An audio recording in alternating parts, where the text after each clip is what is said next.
beginning of LTE. We saw just the how it changed. I was one of the first person to people on Verizon to embrace LTE, as I bought that Thunderbird, which was Thunderbolt wood, which as far as a phone was a garbage phone. I mean, that thing had battery issues, reboot issues, all that. But when we first had LTE, we saw just the battery issues and just how, if you had a phone on LTE, the battery just didn't last long at all. In fact, there were people like, I'll just go ahead and hold on to my 3G phone just a little bit longer until people caught up, and we saw phones really caught up to that. And we look now, phones now, on LTE, maybe you got phones that are pretty much lasting days, 2 days, and it's able to pretty much perform at peak performance. I mean, you look at stuff like the Samsung Note 9, OnePlus 6T, Apple's iPhone. Yeah, I mean, they're really taking advantage of the technology out there, and we're utilizing the technology to the fullest to stream movies and all that. I mean, look at now. I mean, just how LTE has really changed just the industry in general now. You go to the gym, at least I do. I go to the gym, and back before LTE, most people at the gym, they probably watch the TV or listen to the radio station that the gym equipment had. But now, it's nothing to go to the gym, go to the cardio area and see everybody have, like I say everybody, but a lot of people either have their tablets or phone out, and they either watching YouTube or watching a movie, Netflix or whatever, while they try to knock out cardio. And it's pretty much all over, and then we look at where we're at as far as just the content. It opened up an industry, content creating on YouTube. It just really changed the game. So I enjoy where LTE has brought us, and I look forward to seeing what LTE bring us later. Just to kind of get an idea not LTE, 5G, just to see where we go. I mean, especially now that we're still playing around with virtual reality, and then you look at connected devices, to be able to use your phone to control pretty much everything around you, whether it be seeing what's going on in your house with your network cameras, turning off a light, controlling a vacuum cleaner, for a family that's always on the go. You could throw your dinner in the oven, and right before you leave, you can go ahead and turn it on just from your phone. And let's just say you happen to stay a little bit later because you had to catch up on some stuff or traffic got backed up. Well, you don't have to worry about the food burning because you can use your phone, say, the hot word, and turn off oven or lower oven to this temperature. It's just all the capabilities that, LTE or being connected is going to bring us. And then you can look at connected phones or connected cars, where we can go with that.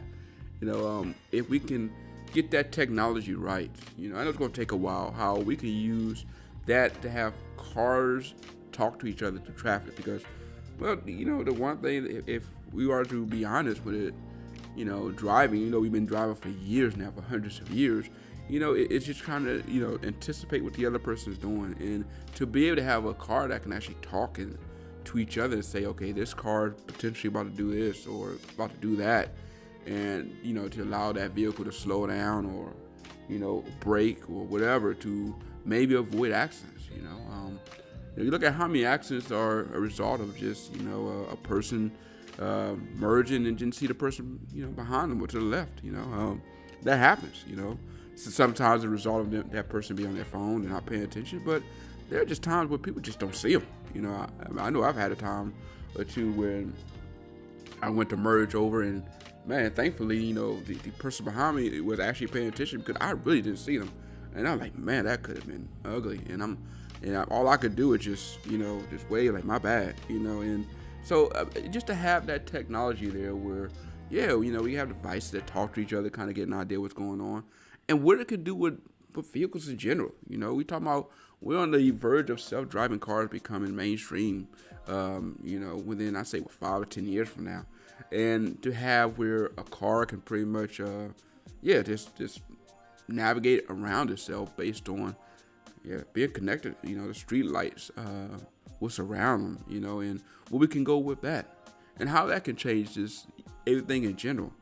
I know people don't like the idea of smart cars because, like, man, I'm taking my fate and put it in the hands of a computer. And yes, there are a lot of things that can go wrong with that. But for people who say that, look, man, I'd rather keep my fate in my own hands, and I understand that.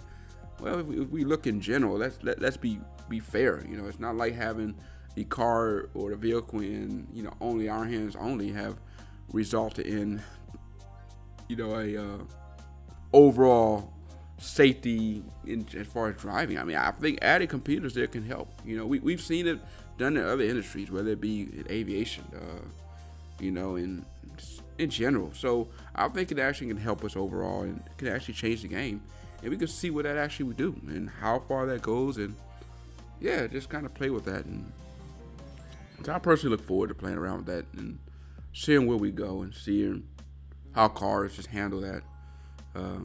Seeing stoplights, interacting with vehicles, seeing how it changes the whole landscape, how it changes the infrastructure.